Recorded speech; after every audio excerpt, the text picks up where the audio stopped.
And joining us now for more on the sex scandals that plague politicians is Steve Siebold. He is the author of Sex, Politics, Religion, How Delusional Thinking is Destroying America. Steve, thanks for joining us on our show. Thanks, Elaine. You know, talk to us about the differences in how countries and regions view these various political scandals, because Americans handle sex and politicians differently than, say, the Europeans and as well as those in Latin America and Asia. Well, no question about it. America's a very puritanical nation. I mean, 40% of our population believes the Earth is 6,000 years old, when the truth is it's 4.5 billion years old. I mean, it's a completely different set of ideas here in America when a politician like Anthony Weiner, or Bill Clinton for that matter, goes off the rails, I think, as it is in almost any other country in the world. Why is that?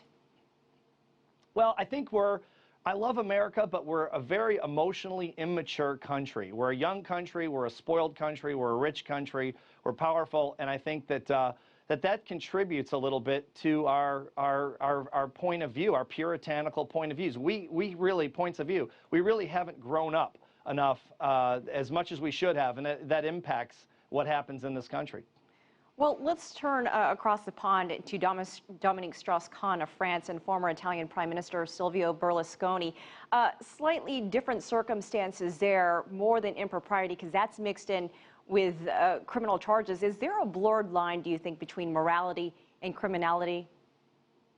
Well, I think that the line is pretty clear, actually. I mean, these men obviously, broke the law, and they're suffering the consequences of that. Where Anthony Weiner, for example, wants to, it's a complete lack of judgment. Whether it's immoral or not, I don't know. I'm not a moral judge, but I don't really care about that. But I would look at his judgment when he wants to be mayor of the biggest city in America, the most powerful country in the world, and the biggest economy by far in the world.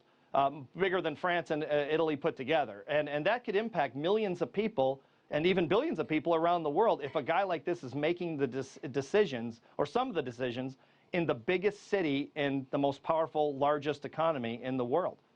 Well, the one thing it seems that all these people, all these guys, all these former leaders have in common is that they think that they can come back. Can these politicians resurrect their careers more so than any other post-sex scandal? Let's look at Anthony Weiner. He's obviously trying to make a comeback now in New York City. Silvio Berlusconi tried to make a comeback in Italy. Does it really depend on the region or the circumstances surrounding their case? Well, I think you have to look at the individual. These men are narcissists. I mean, any psychologist. I mean, it's Psychology 101 to say you can look at an Anthony Weiner, a guy who just got removed from Congress because of these indiscretions, and he apologizes, then he does it, then he runs for mayor and does it again. I mean, it's just this is a self-involved narcissist that believes he's above any kind of rules, social rules, and he can get away with it. And of course, he hasn't withdrawn from the race. He's still in the race, and it's just a classic case of narcissism. And again, he can take it up with his wife, as far as I'm concerned. I don't care about his sexting. What I care about is lack of judgment. Twice in the last 2 years. That scares me when he wants to be mayor of the most powerful city in America. Well, and look, social media isn't making anything any easier, and still, you still hear about these various politicians continuing on with Twitter and Facebook. Look at Bill Clinton. I mean, he committed an indiscretion, again, not something illegal, but he did lie to the country. And if he was able to run for president, you and I both know that he would be the president of the United States in 2016. Luckily, he can't, but he would be by popularity. And it shows the emotional immaturity of Americans. And it's a shame. We need to grow up in this country before we lose what we have.